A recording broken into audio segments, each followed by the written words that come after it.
Neredeyiz? Üsküdar'dayız efendim. Evet, denizin o muhteşem havasını alıyoruz.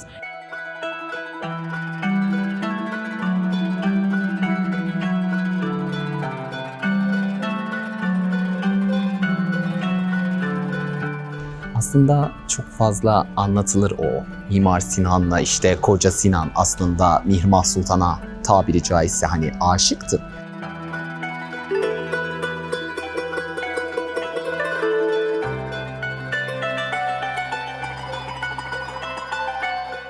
İstanbul böyledir zaten. Size her taşın altında bir türbe, bir evliya bekler. Gizlidir efendim. Allah katında salih zatlardan sayılan bir Reşat Efendi vardır. Aziz Mahmud Hüdayi Hazretleri tarafından kurulan Celvetiye tarikatinin ana merkezidir, asitanesidir. Osmanlı'nın son dönemine kadar saray ve halk arasındaki en güçlü manevi köprü burası olmuştur.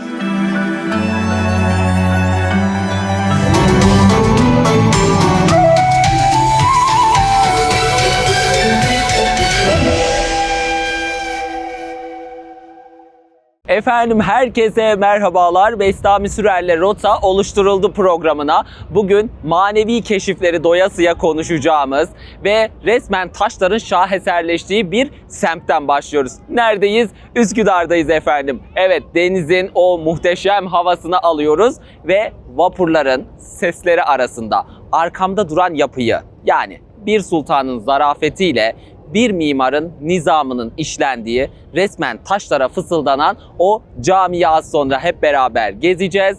Eğer hazırsanız ben Üsküdar'dayım. Siz de hazırsanız Mihrimah Sultan Camisi'nin önünde hepinizi bekliyorum efendim.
Üçüncü Ahmet Çeşmesi, Sultan 3. Ahmet tarafından annesi Emetullah Gülnüş Sultan'ın anısına 1728 Hicri 1141 yılında yaptırılmıştır. Osmanlı mimarisinde Lale Devri olarak adlandırılan Batı etkilerinin barok ve rokoko, geleneksel Osmanlı klasik üslubuyla harmanlandığı o çok zarif geçiş döneminin İstanbul'daki en sembolik anıt yapısıdır. 3. Ahmet Çeşmesi, Üsküdar İskelesi'nin tam karşısına yapılmıştır. Çünkü Üsküdar, Osmanlı döneminde hem Anadolu'dan, hac kervanlarından, ordudan gelenlerin İstanbul'a giriş kapısıdır, hem de İstanbul'dan Anadolu'ya geçenlerin uğurlama noktasıdır. Sultan, şehre girenleri ve şehirden çıkanları bu su zarafetiyle karşılamak istemiştir. 3. Ahmet Çeşmesi'nin mimari özelliklerine ve yapısına baktığımız zaman kare planlı, serbest duran bir meydan çeşmesi veya abide çeşmesi tarzındadır ve dört cephelidir. Yapının dört yüzünde de birer çeşme, ayna taşı yer alır. Kare planın köşeleri ise dışa doğru kavisli yumuşatılarak 3 pencereli dairesel sebiller haline getirilmiştir. Bu sebillerden eskiden kandillerde, bayramlarda ve sıcak yaz günlerinde halka parasız şerbet ve şifa şurupları dağıtılırdı. Yapının üzeri ahşap bir kubbe ile örtülmüştür. Ancak asıl görsel gücü sağlayan, yapıyı rüzgardan ve yağmurdan koruyan o geniş, dalgalı, kurşun kaplı ahşap saçaklarıdır. Bu saçaklar çeşmeye adeta havada süzülen bir köşk havası verir. Çeşmenin duvarlarında boş yer bırakılmamıştır. Yüzeyler vazo içinden taşan lale demetleri, gül dalları, sümbüller, karanfiller ve kaseler içinde duran nar, enginar gibi bereket sembolü meyve kabartmalarıyla da süslenmiştir. Taş adeta bir kumaş gibi işlenmiştir. Çeşme nişlerinin üzeri Osmanlı klasiğinin vazgeçilmezi olan mukarnaslarla yani istiridye kabuğu formunda taş dolgularla bezelidir. Caminin tam karşısına bakan cephedeki hat yazısı ve o meşhur tarih beyti bizzat Sultan 3. Ahmet'in kendi eliyle yazdığı hattır. Kitabenin en can alıcı yeri yüzyıllardır insanlığa rehberlik eden şu son beyitidir. Beyit aynen şöyledir. Tarihi Sultan Ahmet'in caridir dilden lisan, aç besmeleyi iç suyu Han Ahmet'e eyle dua. Yani Sultan Ahmet'in tarihi dillerden süzülüp akan bu su gibi caridir, canlıdır. Besmele ile aç musluğu, iç bu aziz suyu ve Han Ahmet'e bir dua eyle.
Aslında çok fazla anlatılır o. Mimar Sinan'la işte Koca Sinan aslında Mihrimah Sultan'a tabiri caizse hani aşıktı. O hikayeyi anlatırken aslında bunun bir dedikodu olduğunu fark etmek lazım. Çünkü tarihi kaynaklarda ne dönemin tarihinde ne de son dönem tarihlerinde Mihrimah Sultan'la ve Mimar Sinan'la işte Mimar Sinan'ın aşkına dair hiçbir ifadeye rastlamıyoruz esasında. Şimdi buraya baktığımız zaman bunun sadece bir dedikodu olduğunu görüyoruz. Güya Koca Sinan Mihrimah Sultan'a aşıktır ve bu camiyi yapmıştır. Hayır efendim, o aslında taşlara aşıktı. Taşlardaki o ilahi nizama çok aşıktı Mimar Sinan. İşte bugün de burada Mimar Sinan'ın kalfalık dönemi öncesinde yapmış olduğu ama Mihrimah Sultan adına yapmış olduğu o camiyi görüyoruz. Muhteşem bir yapı, muhteşem birçok pencereleriyle birlikte bu camiyi seyre doymuyoruz. Çünkü hani birçok noktadan ışık almasını istediği için Koca Sinan birçok pencerelerle desteklemiştir bu camiyi. Hem denizin havası hem denizin ışığı derken, gökyüzünün ışığı derken birçok noktada içeriği ışık hüzmesine çevirecek ve adeta taşları bir şaheser haline getirecekti. Şimdi Mihrimah Sultan Camisi ile sizi baş başa bırakıyorum.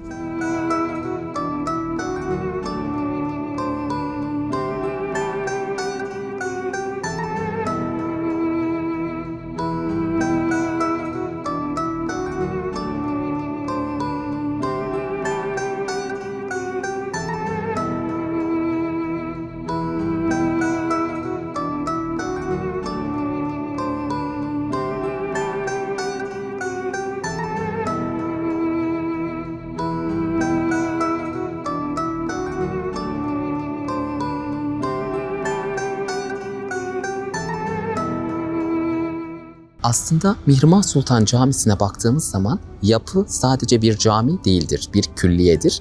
Bünyesinde cami, medrese, sıbyan mektebi, imaret yani aşevi, tabahane, misafirhane ve han barındırmaktaydı. Günümüze cami, medrese, sıbyan mektebi ve hanın bir kısmı ulaşabilmiştir. Lakin caminin mimari özelliklerine baktığımız zaman caminin ana kubbesi 11,40 metre çapındadır. Sinan kubbeyi taşımak için muazzam bir mühendislik kullanmıştır. Ana kubbe 3 taraftan kıble yönü hariç yarım kubbelerle desteklenmiştir. Kubbe yükü fil ayağı denilen 4 büyük kemere ve köşelerdeki tromplara bindirilmiştir. Bu 3 yarım kubbeli sistem Sinan'ın mekanı genişletmek için yaptığı ilk ve en başarılı deneylerden biridir. İç mekana baktığımız zaman yine Mimar Sinan'ın caminin içini adeta bir nur yuvasına çevirmek için duvarlara ve kubbe kasnağına 100'e yakın pencere açmıştır. Denizden yansıyan ışık bu pencerelerden içeri süzüldüğünde içerideki hat yazılarını ve çizgileri aydınlatır. Caminin mermer minberi ve mihrabı dönemin en saf mermer oymacılığı, mukarnaslı işçilik ile yapılmıştır. Giriş kapısının fil dişi ve sedef kakmalı ahşap işçiliği ise Osmanlı ahşap sanatının zirvesidir.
Gülnüş Emetullah Sultan.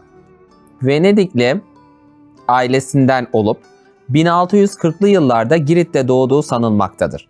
Rabia Emetullah Gülnüş ve Emetullah Gülnüş adlarıyla da anılır.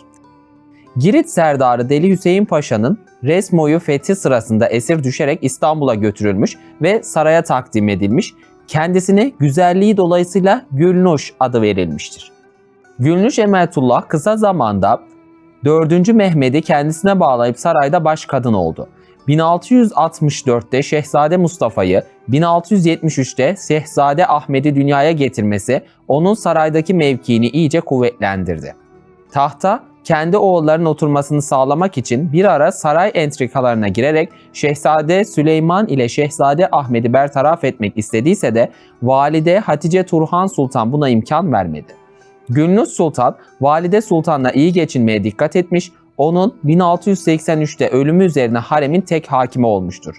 Av meraklısı 4. Mehmet sık sık gittiği ve uzun süre kaldığı Balkan şehirlerine onu da beraberinde götürmüştür. Günlerini genellikle Edirne Sarayı'nda geçiren Gülnüş Sultan'ın mevkii kocası 4. Mehmet'in 1687'de tahttan indirilmesiyle sarsıldı. Topkapı Sarayı'ndan alınarak Beyazıt'taki eski saraya nakledildi. II. Süleyman ve II. Ahmet'in saltanatları arasında burada mütevazi bir hayat süren Gülnüş Sultan, oğlu II. Mustafa'nın 1695'te tahta çıkmasıyla Valide Sultan olarak tekrar nüfuz kazandı.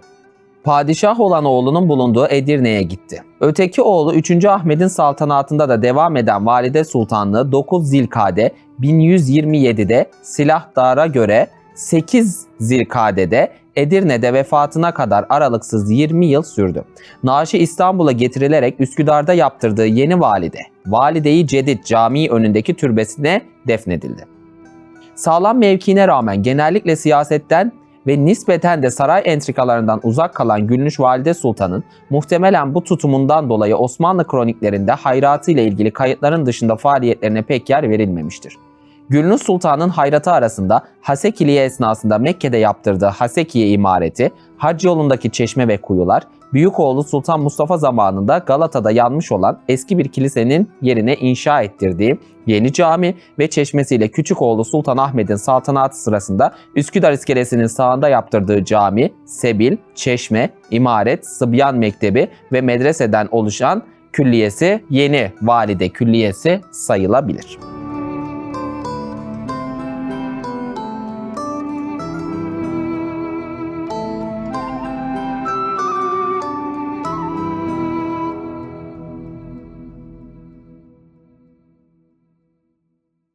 Efendim gizlice Evliya Türbesi'ne giderken İstanbul böyledir zaten. Size her taşın altında bir türbe, bir evliya bekler.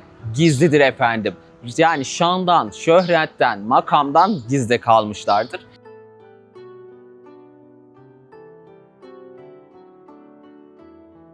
Hazırsanız gizlice Evliya Türbesi'ne geçmek istiyorum efendim.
Gizlice Evliya'yı ziyaret ettikten sonra, yani İstanbul'un taşının toprağının arkasında sırlı mekanlardan bahsettikten sonra Aziz Mahmut Hüdayi yokuşunda ben bir Reşad Efendi'den bahsetmek istiyorum. Efendim anlatılır. Reşad Efendi adında bir zat vardır ama ne talebesi vardır ne de böyle makamı mevkisi vardır. Aslında halkın baktığı zaman belki bir meczup olarak değerlendireceği ama Allah katında salih zatlardan sayılan bir Reşad Efendi vardır. Bir gün Üsküdar yokuşunda efendim tekkeye doğru veya camiye doğru giderken paşalardan birine rastlar. Paşa da ona çıkartır, elinde birkaç kuruş akçedir, altındır bir şeyi tutuşturur. Der ki Reşad Efendi bunu al, üzerine başına birkaç kılık kıyafetine al, rızkını temin et der. Bunun üzerine Reşad Efendi Üsküdar yokuşundan bir parça toprak alır ve o toprağı paşanın eline verir. Paşa, paşa sen bilmiyor musun ki Allah bizim bastığımız toprağı altın kılmış. Senin 3-5 akçeni biz ne yapalım deyince Reşad Efendi'nin büyüklüğünü tam olarak orada anlayabiliyoruz efendim. Dediğim gibi İstanbul sırlı mekanlarla dolu, sırlı zatlarla dolu. Gizlice Evliya'dan çıktıktan sonra Aziz Mahmut Hüdayi yokuşunda Reşad Efendi'yi de anmış olduk efendim. Hazırsanız Aziz Mahmut Hüdayi'de bekliyorum.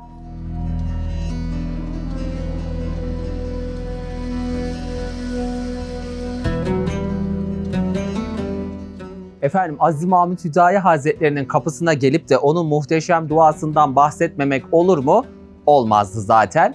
Biliyorsunuz o meşhur dua. Tam kapının önünden zikretmek istiyorum. Kıyamete kadar gelenler, bizi sevenler bizimdir diyor. Kabrimize gelip de bir Fatiha okuyanlar bizimdir ve bizimledir. Eğer diyor ki kim bir kişi Aziz Mahmut Hüdayi Hazretleri'nin kapısına gelir, bir Fatiha da burada bırakırsa denizde boğulmasınlar, ateşte yanmasınlar, öleceklerini haber versinler ve imanlarını kurtarmadıkça göçmesinler diyor. İşte bu sırlı mekanda Aziz Mahmut Hüdayi Hazretleri'nin duasını bırakıp yoluma devam ediyorum.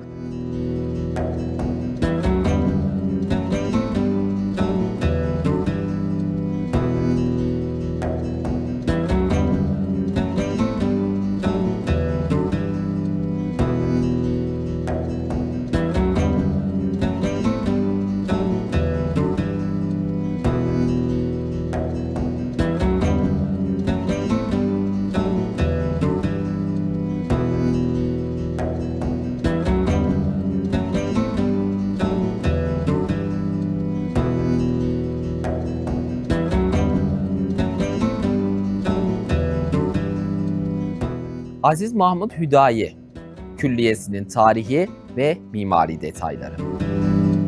Külliyenin inşasına 1589-1595 yılları arasında başlanmış ve parça parça tamamlanmıştır.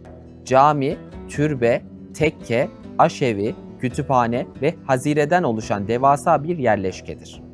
Aziz Mahmut Hüdayi Hazretleri tarafından kurulan Celvetiye tarikatinin ana merkezidir, asitanesidir.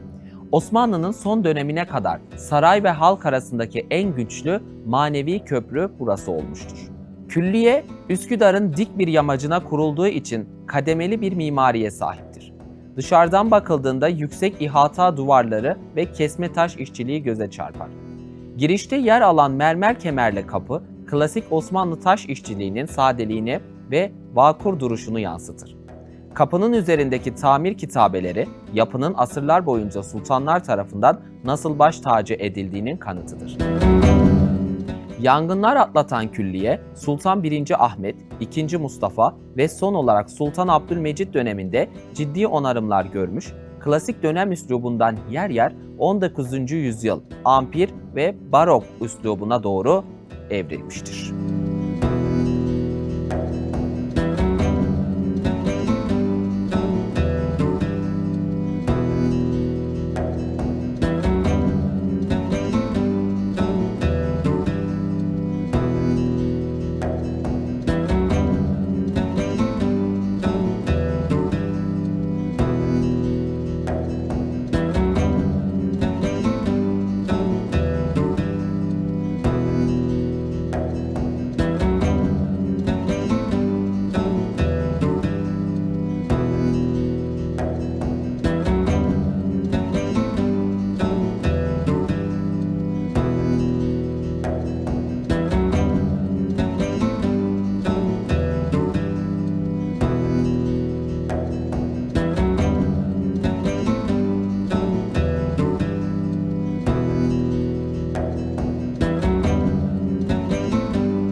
Cennet Mehmed Efendi. Türbe, Aziz Mahmud Efendi sokağı üzerinde ve Hüdayi Külliyesi'nin karşısındadır. Ahşap olan bu türbe sonradan yanmıştır. Sokağa bakan cephesinde 18 nolu bir kapı ve 5 büyük penceresi vardır. Türbe daha sonra Üsküdar Belediyesi tarafından restore edilmiştir. Kapı üzerinde talik yazı ile yazılmış Mehmet Mısri imzalı 8 mısralı mermer bir kitabe vardır. Cennet Mehmed Efendi, cennet mahlasının şeyhi tarafından verildiği söylenir. Rivayete göre Cennet Efendi, helaların temizliğinde uzun süre çalıştıktan sonra bir gün yeter artık bitsin bu çile diyerek feryat ettiği bir sırada arkasında bulunan Hazreti Hüdayi, cennetlik artık bu işten kurtuldunuz diyerek onun bundan sonra cennet ismiyle anılmasına vesile olmuştur. 1 Aralık sema ve zaviyesine şeyhi olan Cennet Efendi, şeyhinin ölümünden tophanede münzevi olmuş ve 1067'de vefat eden Mesud Efendi'nin yerine şeyh olarak Asitane'nin 3. postişini olmuştur. Hz. Hüdayi'nin asadarı olduğu da söylenir. Meşiyeti 8 senedir. 90'lık bir pir olduğu halde 23 Cemaziyel Ahir 1075 tarihinde vefat etmiş ve vasiyeti gereğince yıllarca hizmet ettiği helaların karşısındaki zaviyesinin altına sırlanmıştır.